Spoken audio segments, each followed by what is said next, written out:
Halo, Assalamualaikum.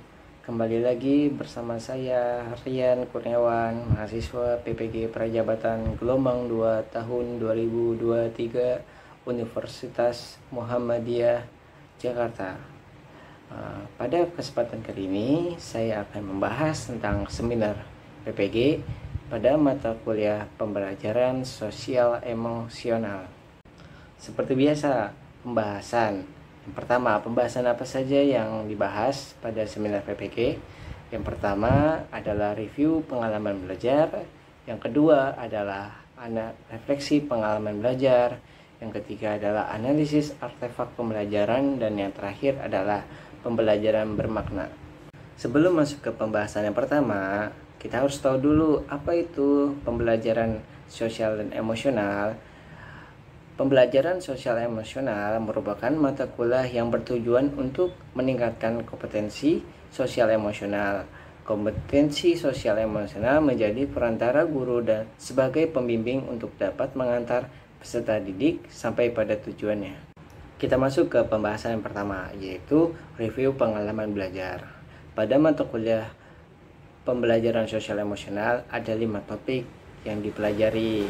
Pada topik ke-1 ini mempelajari tentang definisi dan komponen pembelajaran sosial emosional yang terdiri dari 5 komponen, yaitu self awareness, yaitu kesadaran diri. Yang kedua adalah self management, yaitu manajemen diri. Yang ketiga adalah responsible decision making, yaitu pengambilan keputusan yang bertanggung jawab. Yang keempat adalah social awareness, yaitu kesadaran sosial. Dan yang terakhir adalah relationship skill, yaitu keterampilan sosial. Selanjutnya kita masuk ke topik 2. Pada topik 2 ini mempelajari tentang EMC 2, yaitu yang pertama ada empati, yang kedua ada compassion, yang ketiga ada mindfulness, dan yang terakhir ada critical inquiry. Pada topik ketiga itu mempelajari tentang experiential learning. Experiential learning adalah proses yang melibatkan konstruksi pengetahuan, di mana guru harus kreatif dan harus bisa mendorong kreativitas peserta didik. Experiential learning melibatkan 2 cara, yaitu concrete experience dan yang kedua ada abstract conceptualization. Pada topik 4 mempelajari bahwa dasarnya setiap individu memiliki perbedaan cara belajar. Perbedaan tersebut terjadi karena faktor bawaan, pengalaman tertentu dalam kehidupan, bahkan tuntutan situasi atau lingkungan. Kita masuk pada topik yang kelima. Topik terakhir pada mata kuliah ini adalah school well-being, yaitu kondisi di mana individu, baik peserta didik maupun guru, dapat memenuhi kebutuhan dasarnya secara material maupun non-material di lingkungan sekolah. Dimensi school well-being terdiri dari yang pertama, situasi sekolah atau having. Yang kedua, hubungan sosial, yaitu living. Yang ketiga adalah pemenuhan diri atau being. Yang keempat adalah kesehatan secara umum, yaitu healthy. Selanjutnya kita masuk ke refleksi pengalaman belajar. Refleksi pengalaman belajar yang saya ambil yaitu adalah topik 1. Kenapa saya ambil topik 1? Karena sebagai guru topik ini sangat penting untuk dipelajari. Hal ini karena meningkatkan sosial emosional peserta didik.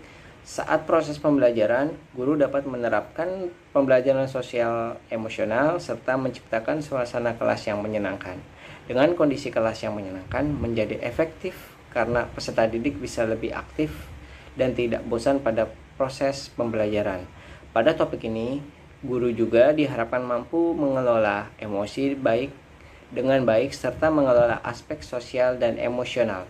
Dan guru juga mampu mengelola kemampuan sosial emosional dalam lingkup kelas, lingkungan sekolah, maupun lingkungan masyarakat. Selanjutnya kita masuk ke analisis artefak pembelajaran. Analisis artefak pembelajaran yang saya pilih pada topik 1 yaitu kompetensi sosial emosional berdasar kerangka kolaboratif for academic, social, and emotional learning atau yang biasa disingkat dengan CASEL pada bagian koneksi antar materi. Berikut video atau infografis dari koneksi antar materi.